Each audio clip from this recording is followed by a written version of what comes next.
I'm not homeless. I have a home, I just don't own it. But it's mine and I work to keep it. Every city has its fair share of abandoned buildings to squat in, but usually you gotta deal with either cops or shitty neighbors. The Andale high-rise has neither. Police stay away, so do the locals. As a stranger from out of town, I stumbled across the place on my first night in the city and thought it a little strange that a 28-story tower block had been left to rot. Every window black, every light in the courtyard smashed. No cars in the lot, no booth for a guard, not even barbed wire on the fence. Barely half a mile from a playground filled with shouting drunken teenagers, but none of them strayed in the direction of Andale. No fires or music or bottles hurtling through the air. It was silent. Inside, I found that the lobby had been torn to shit. Double doors ripped open and left that way for what looked like years. Easy access for the curious, but I was the only one there. Most of the first story had collapsed. Waterlogged ceiling tiles turned to mulch by shitty British weather. I know water is invasive, but it had practically fucking colonized the place, so bad algae was growing up the walls. Even the elevator shaft was flooded. My own reflection looking back at me as I peered through brackish water and caught a glimpse of the old rusted carriage just a few feet below. I couldn't help but think about standing on top of it, waist high, and reaching down to pull open the emergency hatch. Only natural to wonder what was down there. Little metal box soaking in pitch black water for years and years. I thought about pressing the button, calling it up, and seeing the elevator rise in spite of all logic. An image I still think of from time to time. Meanwhile, the empty shaft loomed above, cables whistling in the wind. I've learned not to linger by it. If you look up, you'll sometimes see something ducking out of the way, pulling its head through the doors before you get a good look. It finds it awfully funny, even tries to make a game out of it like peekaboo. Play too much though and it starts to pop up elsewhere. Any open door becomes an invitation. Sent more than a few people running for their lives in the middle of the night, but bad news for them. That thing is more than free to leave this place if it's part of a game. If you ask about Andale, most people just shrug or laugh. Kids'll talk about it same way they talk about any haunted house. Difference is no one dares anyone to go up there.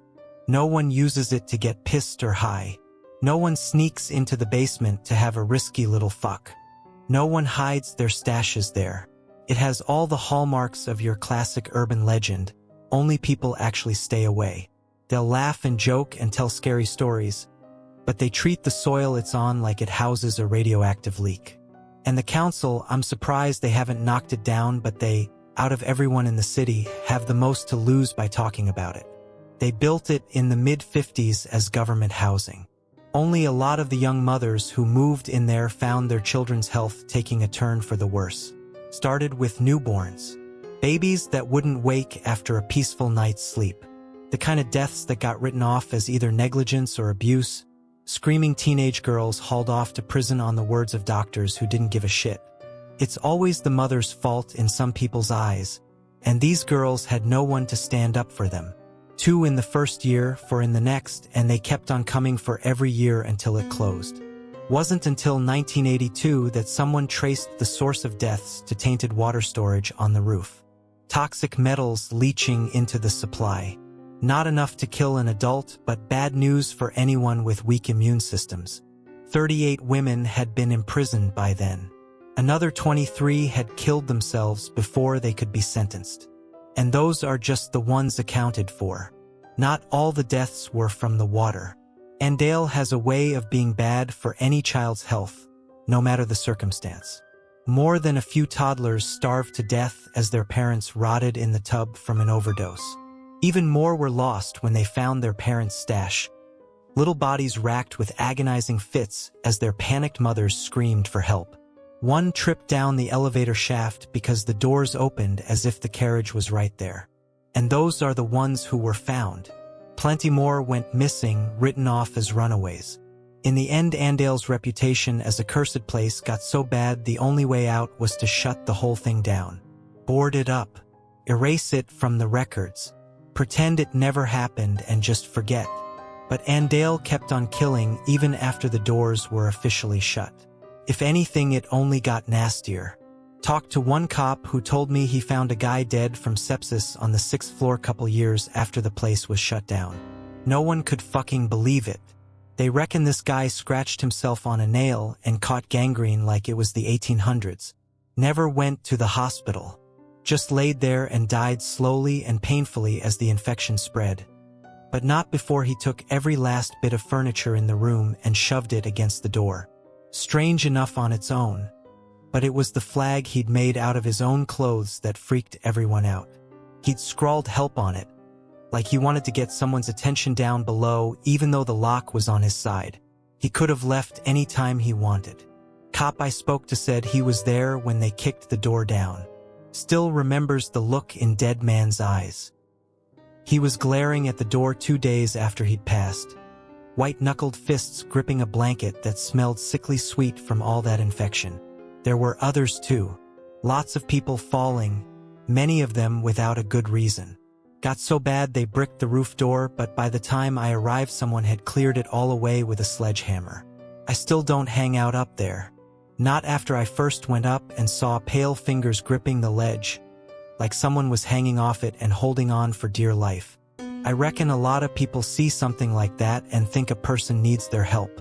They go rushing over to offer a hand. But when I saw it, something about those grimy nails set alarm bells off in my head. Fingers looked all wrong. So I took my coat off and used a broom handle to move it closer to the ledge. Sure enough, those ugly hands snatched at the coat and ripped it out of my hands, sending it hurtling to the parking lot below. I've thought about taking a closer look from time to time, but I got a thing about heights and could never bring myself to investigate it much further. You'd think I'd leave, but it's my home. I own it as much as it owns me. People even refer to me as the caretaker now, like they forgot I wasn't always here. Police treat me the same. Can you believe that? Any reports of a break-in and they call me on my number to go take a look, like I'm some sort of official. Only other guy who was here as long as me was the philosopher. I don't know his name, just call him that because of the books he left behind. He came here back when the block was still just a place to live, and he stuck around for a few years after its closure. Lots of notebooks in his flat. Thousands of pages talking about child sacrifice made to gods who don't like being named, along with pictures of strange things frozen in ice and medical photos that look fake. At first I thought he came to document the curse. He has dozens of books just recording all the strange things he saw, like birds with too many wings or milk that turned to clotted blood in the bottle. But after going through everything he owned, I found letters to a wife who died in childbirth. He kept her death certificate way at the back of an old-looking box filled with the letters he'd kept writing her long after the date. Another box, just a row over, had the letters she'd written back. Awful things scrawled on random scraps, shit and blood for ink. He dated them himself and sometimes wrote notes about how they came to him. Delivered by a rat that was cannibalized in front of me. Pulled by my dentist from a cavity in my mouth. Written in the web of a spider with 13 legs. Anyway, he gives away the real reason he moved to Andale in one of the letters. Says that Andale was the key to helping her. That he was weeks away from figuring out how to open the door. Told his wife he'd bring her back. Told her he knew how. I've never figured out where he went next or what happened to him. But his apartment was locked when I found it and likely would have stayed that way if the key hadn't turned up in my inside pocket on the first morning. Now I live in his old place. Safe in there. He's written things on the wall that keep everything well behaved. Symbols that I don't understand but which are easy to trace, so that's what I do. I go over them every couple of months and so far they've kept me safe and sane. Because you do need protection in Andale. I don't know when in its history the curse went from something mundane to something very real and very dark. It wasn't all just bad luck or poverty. Not by the end and certainly not anymore. You can't just go strolling around Andale, certainly not at night. It's dangerous. For one thing, it attracts a constant rotation of the deeply unwell who are likely to attack on sight, if you're lucky. They usually turn up dead in the halls come morning. Although sometimes it's just bits of them that I come across. Strips of skin floating on the brackish water that floods the basement stairwell, or bloodied fingernails embedded in the ceiling plaster. Weirdest one was a single tooth in a light bulb, bloody gum still attached to the root, the glass all around it somehow intact. Many of them come here with business, something a little like the philosophers. Rituals, bargains, things like that. It's not a good idea to interrupt them, or to give them even the slightest hint you might be a problem. Every night I lock my door and wait for Andale's business to finish, and come morning I do a sweep, floor by floor, and clean up whatever's left of the tower block's strange pilgrims. Most of the rituals don't look real to me. In fact, I reckon a lot of people who come here just end up as victims of something or someone else. There are a lot of reasons to stay out of Andale at night, and most of its visitors strike me as a little naive. Most of what I see looks like it got stolen from a bad death metal album. I once found a book called Satanism and Witchcraft in the 21st Century. It's hard to imagine that the secret inner workings of the universe can be found in something with an ISBN number and 3,000 Amazon reviews. Of course, not all attempts at exploiting Andale's energy are so hackneyed. I had one guy turn up at my door and pay me $3,000 in cash just to show him the darkest corner in the building. I wasn't sure what he meant at first. Thought he meant light and shadow. Sort of, he replied when I explained this to him. Darkness like that can be part of it. But I'm looking for a corner, has to be a right angle or more acute. Ideally, more acute. You understand that term, right? He'd seemed arrogant, and that last sentence confirmed as much. Good-looking guy in his late 20s, nice suit. Looked like the stereotypical banker. Acted like one too. Plenty of places like that, I said. Lots of funny rooms in Andale. People trying to make the most of limited space. Sometimes the walls meet at tight angles, sure. But I don't know what you mean about dark. There's the basement. It's flooded. Can't think of anywhere darker than that. He bit his lip and hesitated for a second or two, as if he was actually contemplating it. Not a bad suggestion actually, but no, too difficult to reach. And I don't just mean dark as in the absence of light. I mean dark like under the bed. Dark like that one chip in a wall that leads to a hollow space between the bricks, and as a child you can't help but wonder what lives there. Somewhere that just inexplicably feels like it's not got as much of God's attention on it as everywhere else. I thought about this for a second. His words were vague, but damn if I didn't know what he meant. A corner? I asked. Has to be an acute corner? He nodded. I think I know the place, I said, and he smiled like real creep. I took him to a flat on the 8th floor. It was run down like everywhere else, but there was still enough of its old furniture lying around. You can pull open random drawers in there and still see the cutlery people once used. There's even an old analog TV on an old stand. You can perch on what's left of the sofa and stare at that TV and get the feeling you knew the people who lived there once. Run your thumb over the dials on the toaster, the handle of the fridge, or the yellowing plastic of a light switch, and feel an aching loss that creeps up on you out of nowhere. Look up and you'll see that the light fixture has been torn out of the ceiling, like someone had tried swinging from it. Not a big place, by the way. 3 rooms. A bedroom with a double bed all rumpled up. A living room/kitchen.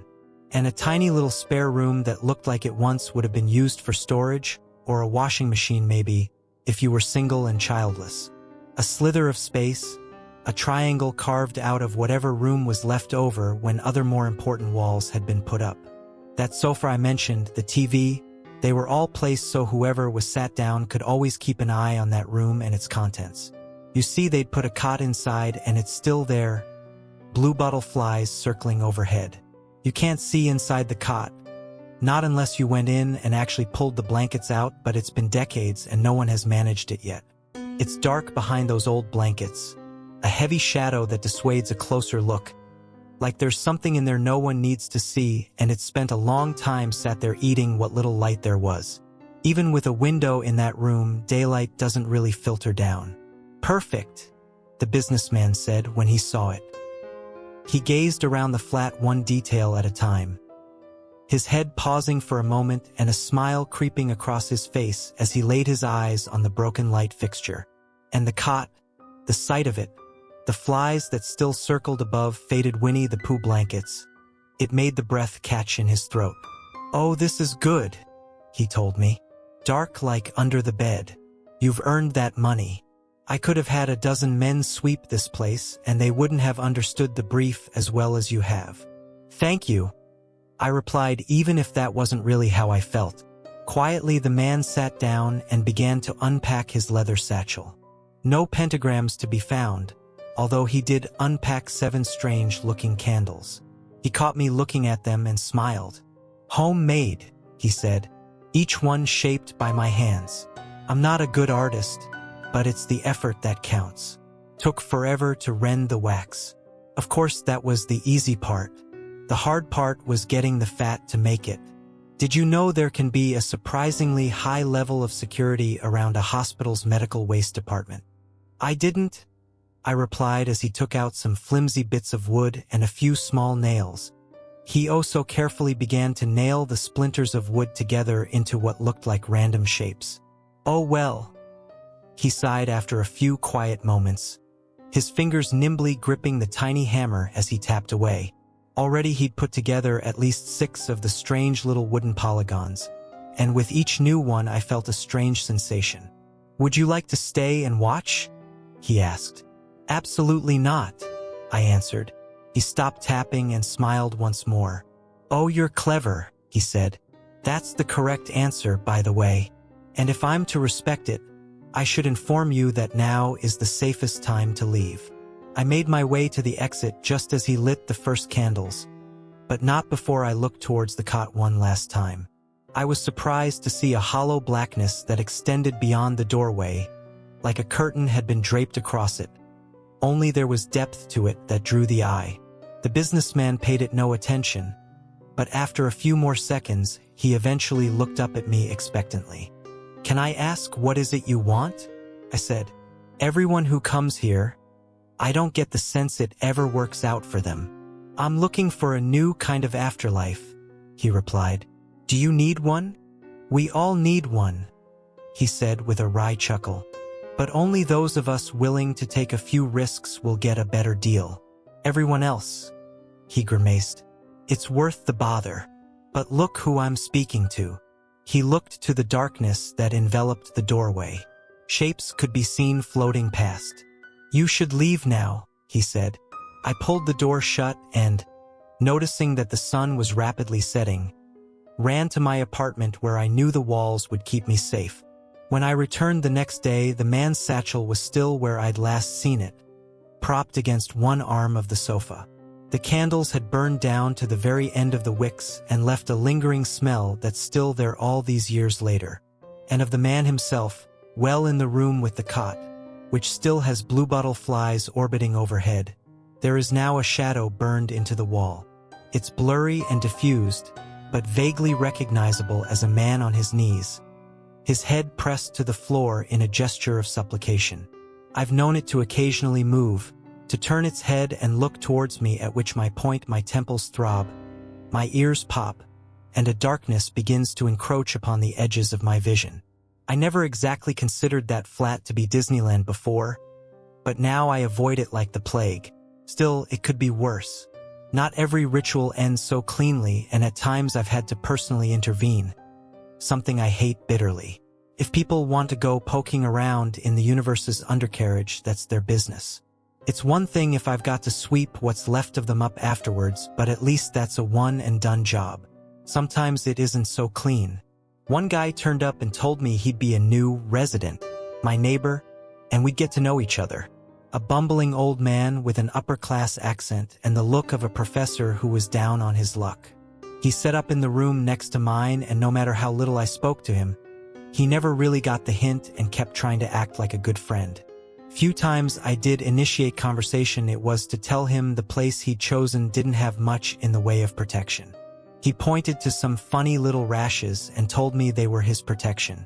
Over the next few weeks, I'd bump into him from time to time, always on his hands and knees, scraping some dank corner or moldy pile of bumpy growths. He collected fungi, told me on the first day, and I'd often see him wiping his samples onto petri dishes that he whispered quiet words to whenever he thought I wasn't around. I don't think he was sane, but he probably wasn't completely barmy because he lived long enough to get a sense of Andale and only come out in the day. Meanwhile, his apartment filled up with a growing collection of chittering terrariums and pickle jars, their specimens hidden by murky fluids. All over, he planted and cultivated strange mushrooms and molds, encouraged them to soak up the darkness of Andale, and set them to grow in the rife conditions he'd cultivated.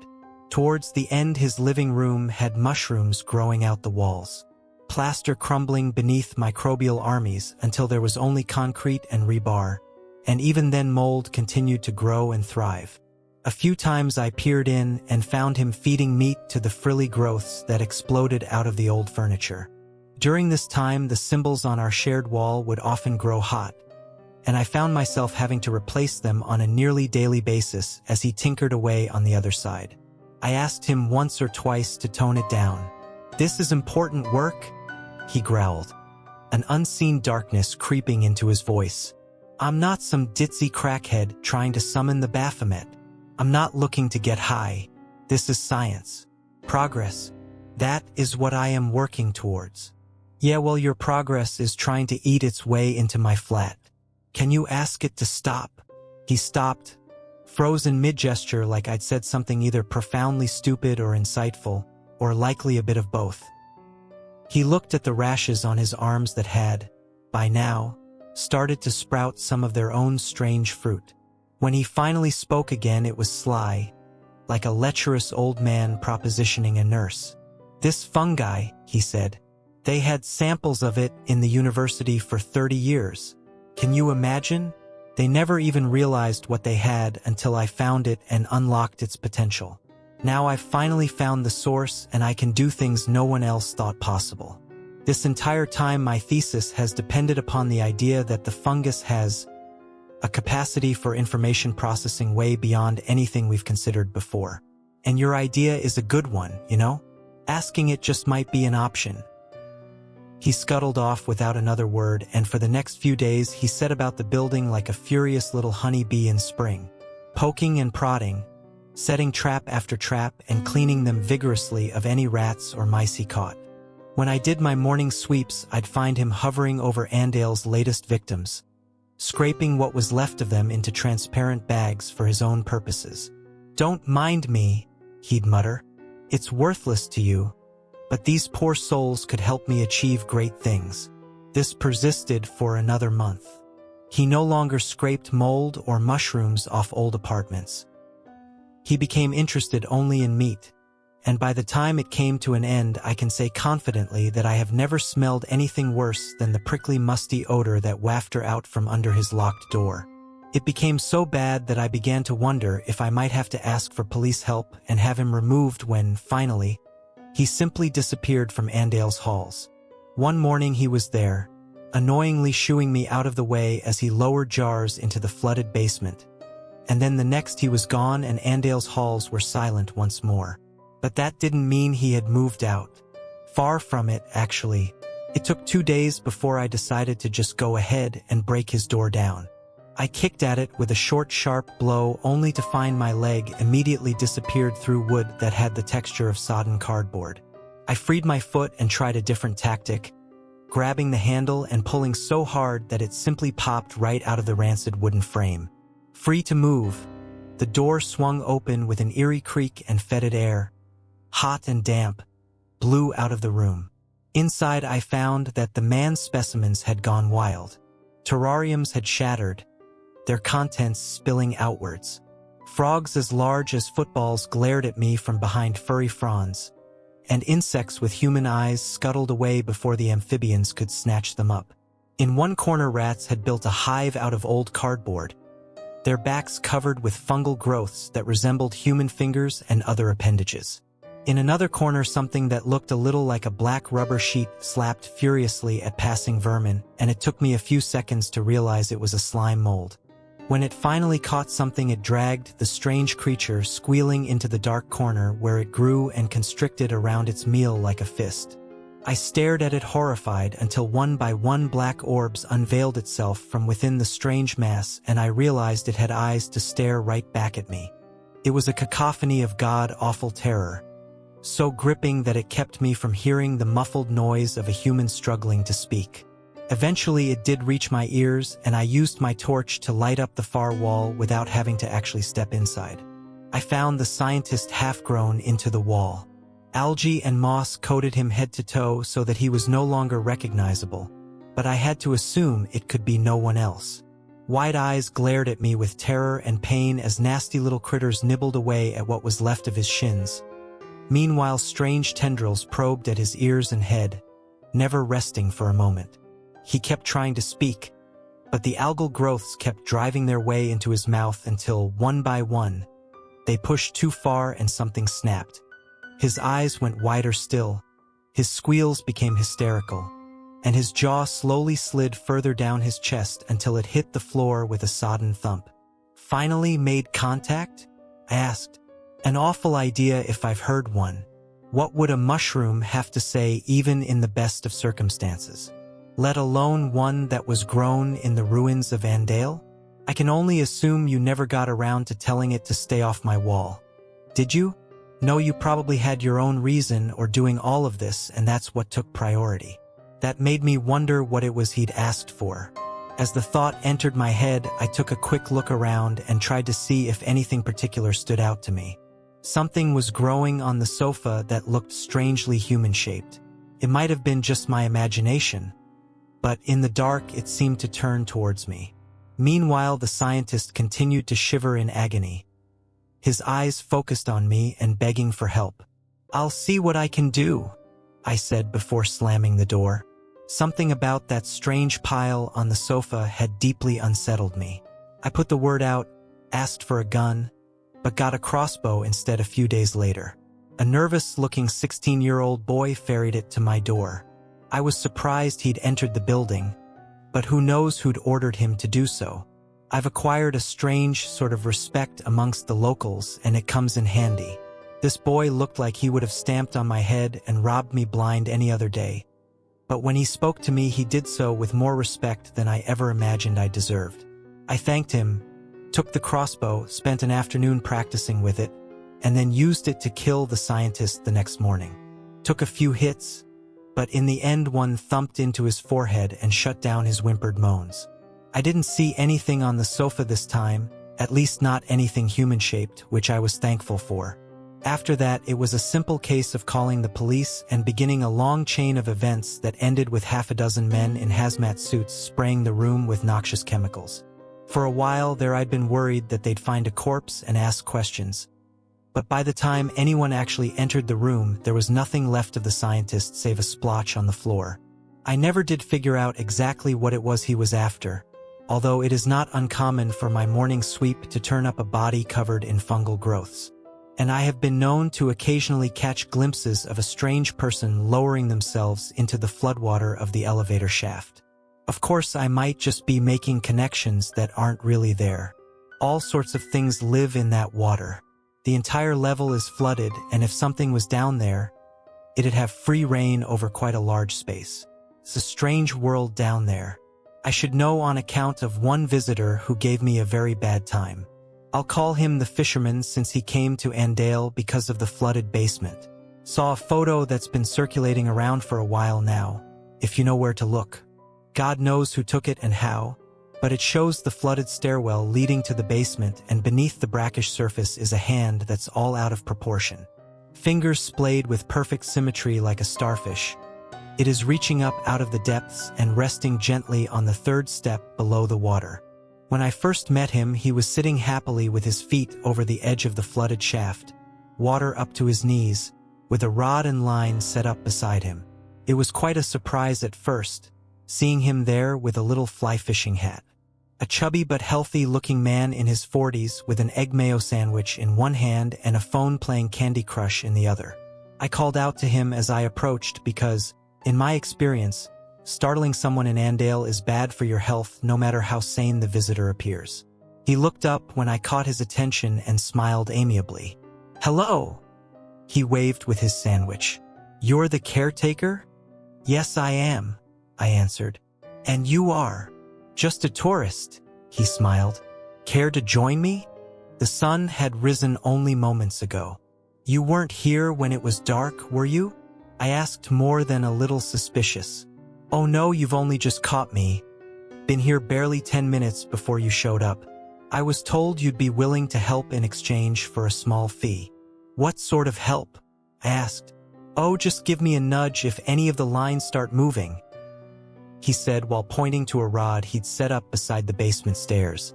The door was propped open and the line led down into the darkness below, water gently lapping just out of sight. Another line had been set up in a corner of the lobby where the floor had been torn away, revealing a hole straight down into the basement. I can't keep an eye on them all at once, you see. I have bells ready, but, well, 2 heads are better than 1. What is it exactly you're hoping to catch down there? I asked. Are you familiar with the primordial ocean? He said. The abyssal waters that God split into light and dark.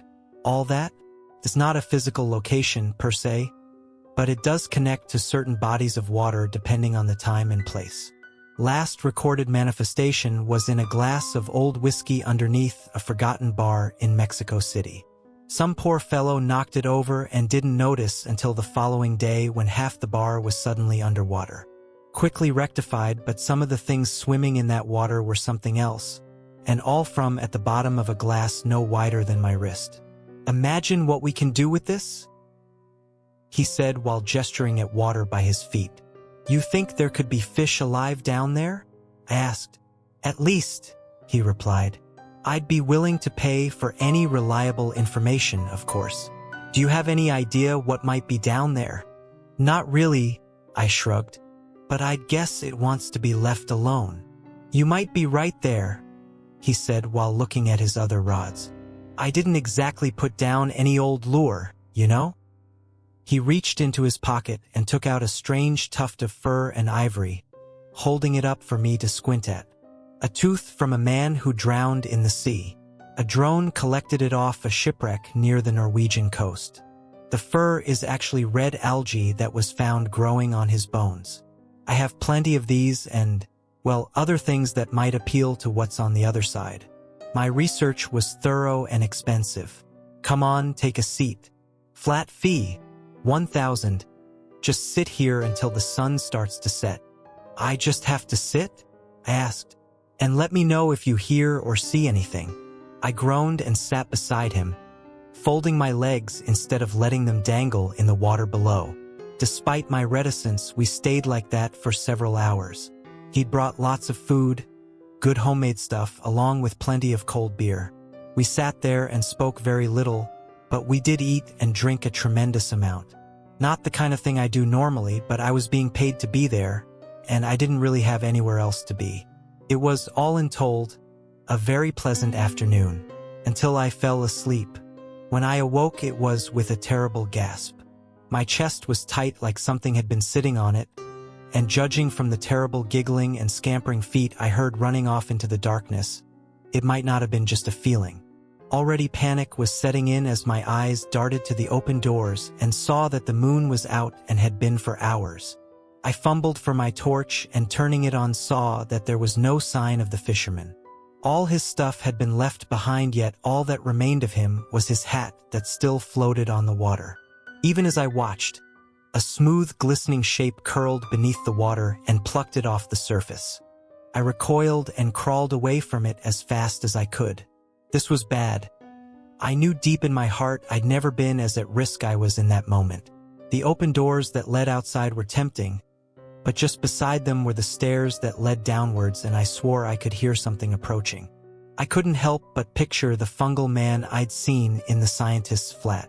Then again, that basement was huge, and who knows what lay down there. I decided to go for the stairs. The entire time my heart was in my chest.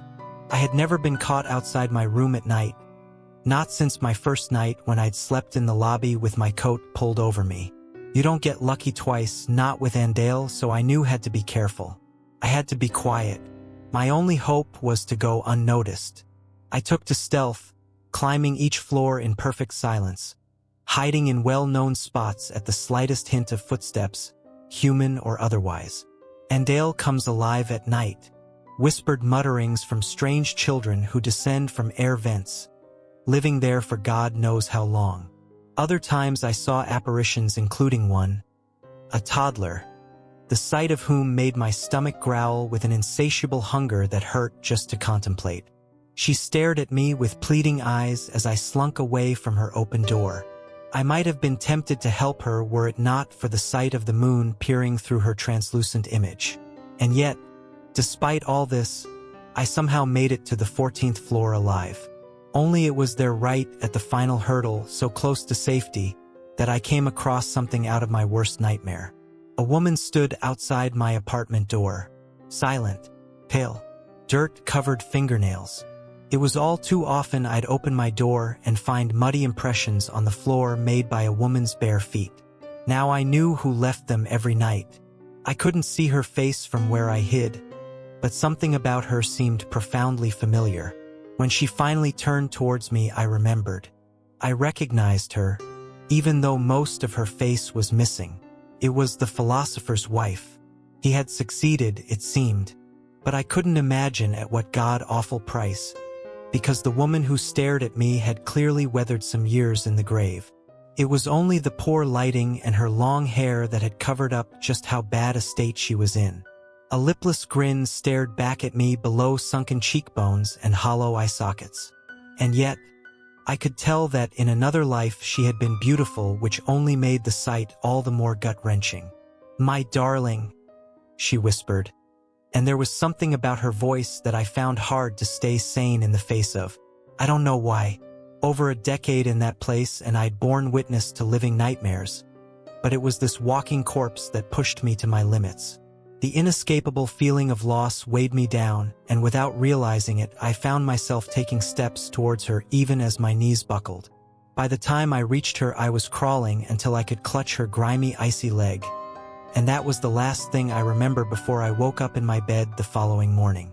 Everything seemed normal, so completely mundane that I could have written the whole thing off as a bad nightmare. But there were footprints leading from my bed to the door.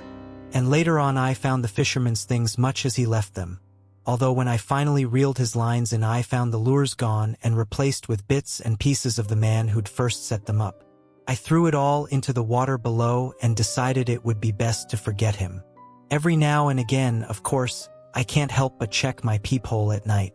I never did before that, but now I do. I see her every single time. She looks sad. Hurts me to think of her out there. It ought to be terrifying, but it's more like someone's ripped out my stomach and heart and let all my insides fall out the bottom. Each time I see her, I wonder what exactly was it he did to bring her back.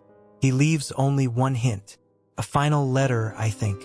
It's not like he dated them.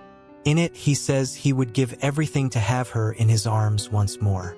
Not only his life, but everything he's already lived.